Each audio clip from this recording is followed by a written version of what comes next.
Jupyter Lab 4.4 and Jupyter Notebook 7.4 are the next releases for Jupyter Lab and Jupyter Notebook, and they are going to be available very soon.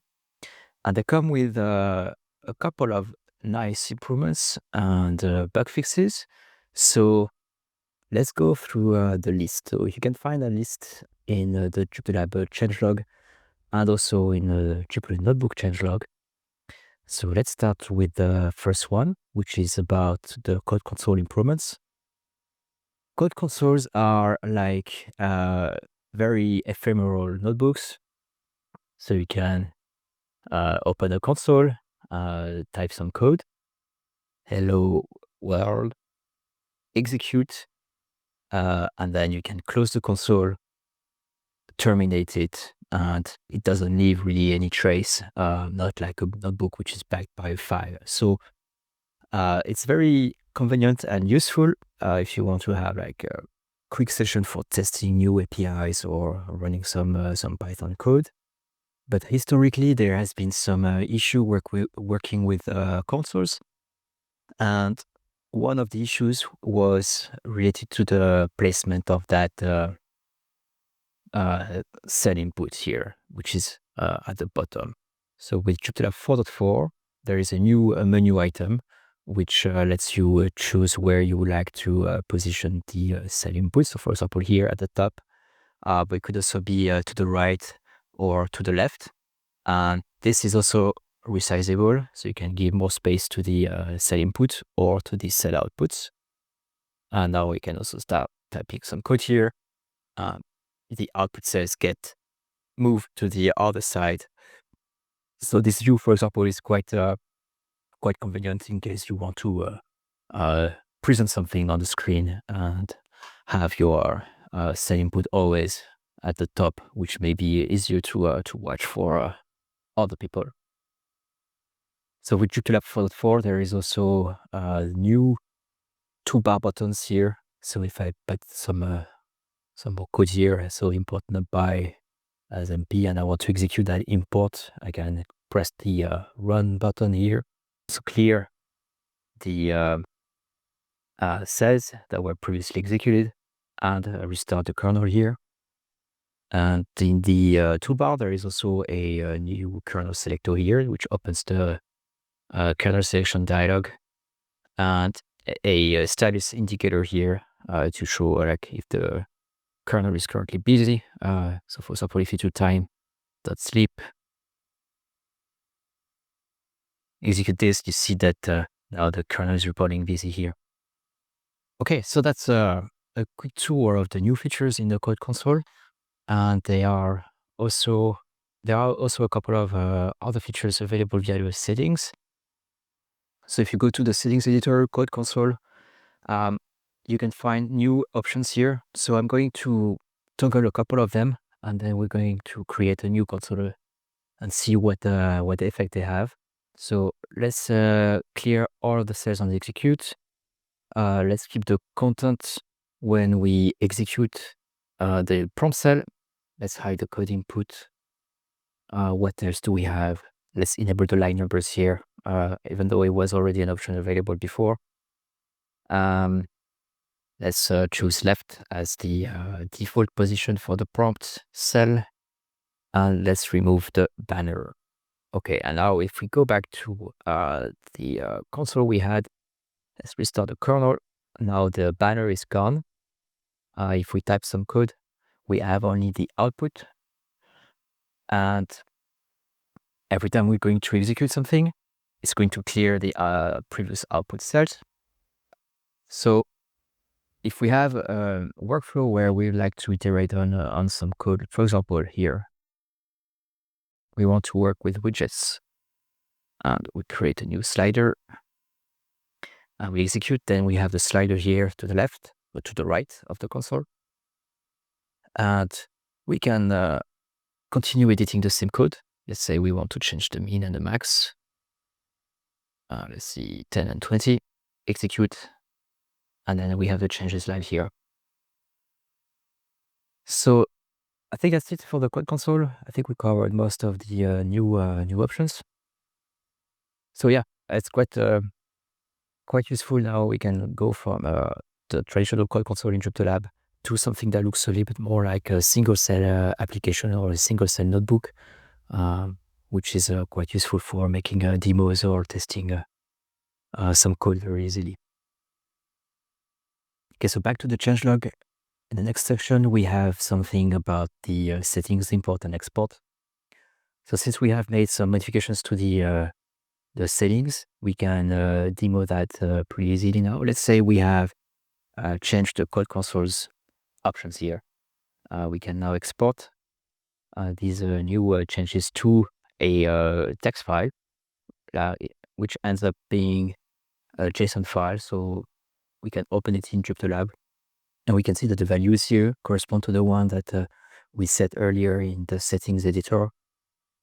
We can also open it with the regular text editor here, and we see this is just a JSON file, which means that you can add that file to a Git repo, for example, or send it over to someone. They can load it in their JupyterLab and have the same settings as you, because then they will just load them from that file. And let's demo this actually. So let's restore the defaults for the settings. So if we go back here, let's say we create a new console, we're back to the regular layout for the consoles. And now if I click on import and I choose that file here, we see that we can actually choose which setting sections we would like to import. Let's select them all.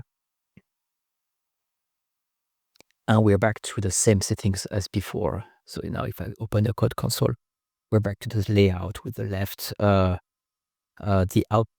prompt cell on the left and the output cells on the right with the same settings as before. So yeah, really convenient to be able to import and export the settings. So let's restore defaults here. And let's go back to the changelog and look at the next section, which is about the workspace indicator. So if you have worked with workspaces before, you were already able to switch workspace by going here to the running panel and then click on the workspace you wanted to be using. So if you go back here to the default one, which was fine.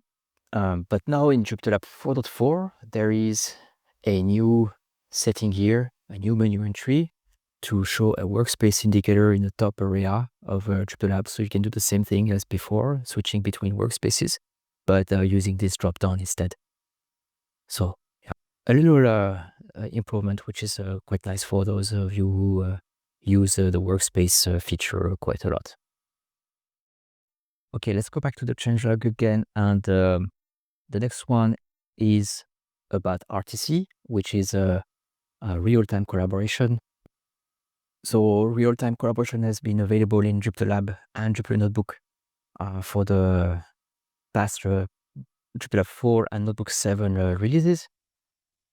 So up until now, if you had tried the Jupyter Collaboration package before to enable RTC, you may have noticed this RTC prefix when creating new notebooks or new files.